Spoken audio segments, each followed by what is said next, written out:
The elegant glass doors of the Wellington, Manhattan's most exclusive residential tower, gleamed in the evening light as I approached. Inside, my sister Emma's engagement party was in full swing. Not that I was meant to enter through these doors. Service entrance is around back, the doorman Jeffrey sneered without even looking up from his phone. Deliveries and help use the service elevator. I touched the small silver key hanging from my neck. The master key to every door in the building I secretly owned. The same building where my family lived in the penthouse suite, celebrating without me. I'm here for the Morrison engagement party, I said quietly, maintaining the calm demeanor I'd perfected over years of being the family disappointment. Now he looked up, recognition flickering across his face. Oh, Miss Olivia. Yes, your mother mentioned you might come. Service entrance, please. We wouldn't want to disturb the other residents. If he only knew that every resident in this building technically answered to me. That Madison Properties, the company I'd built from nothing into a real estate empire worth billions, owned not just the Wellington but half the luxury buildings in Manhattan. My phone buzzed, a message from my assistant, Sarah. Everything's ready. Building management is prepared to make the announcement whenever you give the word. I smiled, thinking about how this evening would unfold. After 10 years of being treated like a servant in my own building, everything was about to change. Of course, I replied to Jeffrey, turning toward the service entrance. We wouldn't want to disturb anyone. The service corridor was dimly lit and narrow, a stark contrast to the marble lobby I'd personally redesigned last year. As I waited for the service elevator, I thought back to how this all started. 10 years ago, when my family moved into the Wellington's penthouse, I was just starting Madison Properties. They thought I was working as a property manager in some shabby downtown office building. What they didn't know was that I was quietly acquiring properties across the city, building an empire while they lived off my father's dwindling inheritance. The service elevator creaked open. Inside, a catering staff member recognized me, not as the building's owner, but as another outsider relegated to the back entrance. Family party? She asked sympathetically. My sister's engagement, I confirmed, thinking about how Emma had specifically instructed me to arrive early through the back to avoid embarrassing the family. Rich folks, the caterer sighed. They forget we're all human. I nodded, remembering every slight, every dismissal, every time my family had treated me as less than them. But tonight everything would change. When I'd bought the Wellington through a series of shell companies 3 years ago, I'd kept my ownership secret. Let them continue living in my building, paying rent to their failure daughter without knowing it. But Emma's engagement party, where she'd insisted I use the service entrance, like the other help, had finally pushed me to reveal the truth. The elevator opened onto the penthouse level. Through the service door I could hear the party in full swing. Crystal glasses clinking, sophisticated laughter, the subtle signals of wealth my family so desperately tried to project. Olivia. My mother's voice carried across the kitchen as I entered. You're late. And look at you. Couldn't you have worn something more appropriate? I glanced down at my simple black dress, Chanel, though they'd never recognize that. Everything about my appearance was carefully chosen to maintain their perception of me as the struggling daughter while I built my empire in secret. The service elevator was slow, I replied mildly. Well, at least you used the proper entrance. Emma swept in, resplendent in her designer gown. We wouldn't want the neighbors to think that you have a property manager for a sister? I finished for her, suppressing a smile as I thought about the announcement that would soon shake their perfectly ordered world. Exactly. She beamed, missing my sarcasm entirely. Now do try to stay in the background. Jonathan's family is here. You know the Ashworths? They own half of Park Avenue. I did know the Ashworths. They rented 3 of my buildings. But for now I just nodded demurely. And don't mention your job, my mother added in a stage whisper. If anyone asks, you're in real estate investments. The irony almost made me laugh. For once they were accidentally telling the truth about my career, though not in the way they imagined. My phone buzzed again. Sarah, building management is in position. Residents are all present. Should we proceed with the announcement? I looked around the room at my family's carefully curated display of wealth. The catered food, the premium champagne, the subtle signals of status. All of it maintained by rent payments to my company, though they had no idea. Not yet, I texted back. Let them enjoy their illusion for one more hour. After all, I'd waited 10 years for this moment. I could wait another 60 minutes. The party was in full swing, a perfect display of Upper Manhattan society. Crystal chandeliers, which I'd personally selected during the building's renovation, sparkled above as New York's elite mingled, each trying to subtly establish their place in the hierarchy. Olivia, darling. Mrs. Ashworth's voice dripped with condescension as she approached.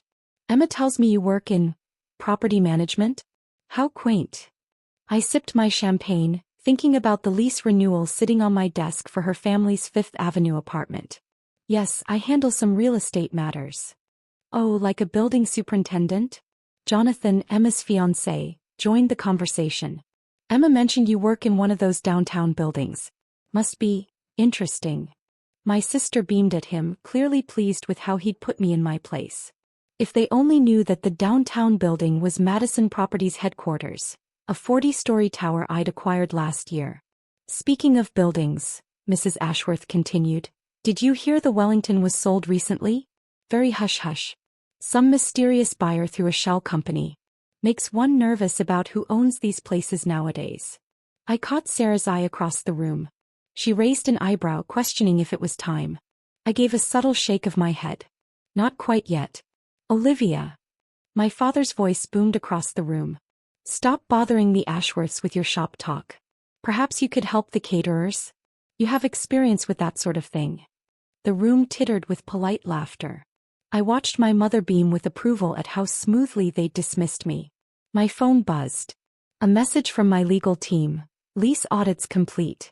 Multiple violations found in Morrison penthouse occupancy agreement. Perfect timing. Actually, I said quietly, I should discuss something with building management. Excuse me. Oh, Olivia, Emma called after me. Use the service elevator, dear. We wouldn't want to disturb any residents in the main hall. I walked to the kitchen where the catering staff worked efficiently. They straightened as I entered, probably expecting more demands from the Morrison family. Is everything all right, miss? The head caterer asked. Better than all right, I smiled, pulling out my phone. Sarah? It's time. Within minutes, the building's general manager, Mr. Phillips, appeared at the main entrance of the penthouse. I watched from the kitchen as he requested everyone's attention. Ladies and gentlemen, he announced, I apologize for the interruption, but I have an important announcement. As you may know, the Wellington changed ownership recently. Tonight, our new owner is here and would like to address the residents. The room buzzed with excitement. I saw my family preening, probably hoping to impress whoever owned their prestigious address. Mother, Emma hissed, get Olivia out of sight. We can't have her embarrassing us in front of the owner. But before anyone could move, Mr. Phillips continued, it is my pleasure to introduce the owner and CEO of Madison Properties, the company that acquired the Wellington 3 years ago. I stepped out of the kitchen, watching their faces as realization slowly dawned. Miss Olivia Morrison. The silence was absolute.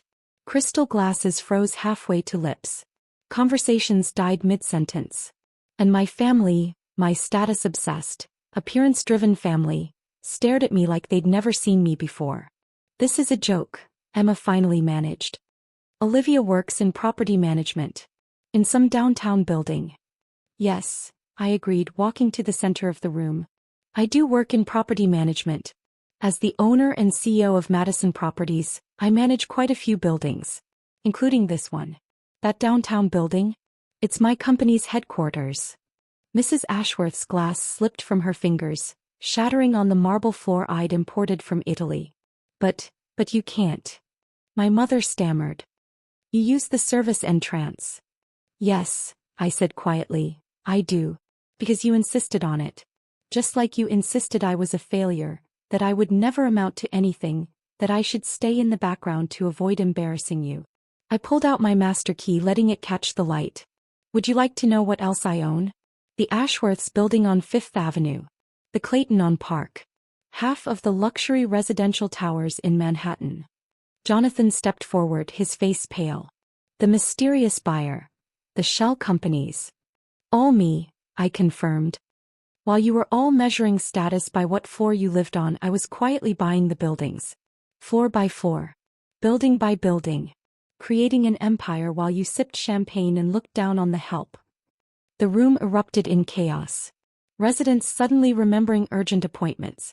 The Ashworths trying to salvage their lease situation. And my family frozen in place, their perfect world crumbling around them. "Mr. Phillips," I called out, my voice cutting through the chaos. "Would you please pull up the Morrison family's lease agreement?" The building manager stepped forward, tablet in hand. "Of course, Ms. Morrison. I have it right here along with the noted violations." "Violations?" My father spluttered. "We've lived here for 10 years. We're the perfect tenants." I took the tablet, scrolling through the documentation I'd already memorized. Let's see. Unauthorized modifications to the penthouse, undisclosed sublets of the guest suite, multiple noise complaints from your intimate gatherings that exceeded occupancy limits. "Those are minor issues," my mother protested weakly. "Minor?" I raised an eyebrow. "Like forcing your daughter to use the service entrance? Like treating the building staff as beneath you? Tell me, how minor did it feel to them?" Emma stepped forward, her perfect makeup starting to smear. "You can't do this. We're family." "Family?" I laughed softly. "Was it family when you told the Ashworths I was just a building superintendent? When you made me use the back door to avoid embarrassing you? When you suggested I help the catering staff because that's all I was good for?" Sarah appeared at my side with another folder. "The lease termination notices are ready, Ms. Morrison." The room, which had been buzzing with whispers, fell silent again. "You're evicting us?" Emma's voice cracked. "On my engagement night?"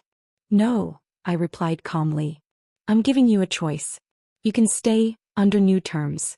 Terms that include treating every person in this building, from the doorman to the maintenance staff, with respect. Or you can leave. Either way, the days of looking down on people from your penthouse are over." Jonathan cleared his throat. "Perhaps we should discuss this privately. Like how you privately mocked my quaint career to the Claytons last week?" I turned to him. "Yes, I heard about that too. I own their building as well." My mother sank into a chair, her social facade cracking. "All this time, you let us believe." "I let you believe what you wanted to believe," I corrected her. "You never asked about my work. Never showed interest in my life. You were too busy maintaining appearances to notice reality." I walked to the floor-to-ceiling windows. Windows I'd had installed during the last renovation. The city stretched out below, a glittering tapestry of lights and possibilities. "You know what the difference is between us?" I turned back to my family. "You wanted to live in the penthouse. I wanted to own the building. While you were spending money to look successful, I was investing to become successful." Mr. Phillips stepped forward again. "Should I begin the lease termination process?" I looked at my family, really looked at them. The designer clothes that screamed old money but were bought on credit. The sophisticated airs that masked deep insecurity. The desperate need to prove their worth by diminishing others. "No," I decided. "Let them stay. But under new terms." I handed Emma the tablet with the new lease agreement. "First, Jeffrey the doorman gets an apology. So does every staff member you've belittled. Second, the service entrance policy ends now. Everyone uses the front door. And third," I smiled, "you'll start paying market rate rent." "Market rate?" my father protested. "But that's triple what we pay now. Welcome to real estate, Dad. Sometimes the person you look down on turns out to be your landlord." The party guest had mostly fled by now, leaving just my shell-shocked family and a few curious residents. "Oh, and Emma?" I added. "About your engagement party. I'm afraid you've exceeded the occupancy limit for private events. There's a fine for that. I'll have accounting send you the bill." I turned to leave, through the front door this time, but paused. "One more thing. That downtown building, where you thought I worked as a superintendent? I'm hosting a charity gala there next week. You're all welcome to attend." I smiled. "Through the main entrance, of course." Sarah fell into step beside me as I walked out. "Should I send up the new lease agreements?" "Yes," I replied, touching the master key around my neck. "And Sarah, make sure they understand. The next time they look down on someone using the service entrance, they might just be looking down on the person who owns their home." As the elevator descended, I thought about success and failure, about appearance and reality. My family had chosen to look successful. I had chosen to be successful. The doors opened onto the marble lobby, where Jeffrey the doorman stood straighter than ever. "Good evening, Ms. Morrison," he said, holding the front door open with newfound respect. "Good evening, Jeffrey," I replied. "Please make sure my family uses this entrance from now on. After all," I smiled, "we wouldn't want anyone to feel less than welcome in my building." Outside, my driver waited with an unmarked car. Nothing flashy, nothing to prove. I'd learned long ago that true power isn't about showing what you have. It's about knowing what you own. Tomorrow my family would wake up to their new reality. They'd learn that success isn't about which entrance you use. It's about building something real while others are busy building appearances. And maybe, just maybe, they'd finally understand that the person they forced to use the service entrance now owned every entrance in the building. Sometimes the sweetest success isn't in proving people wrong. It's in owning the building where they tried to prove themselves right.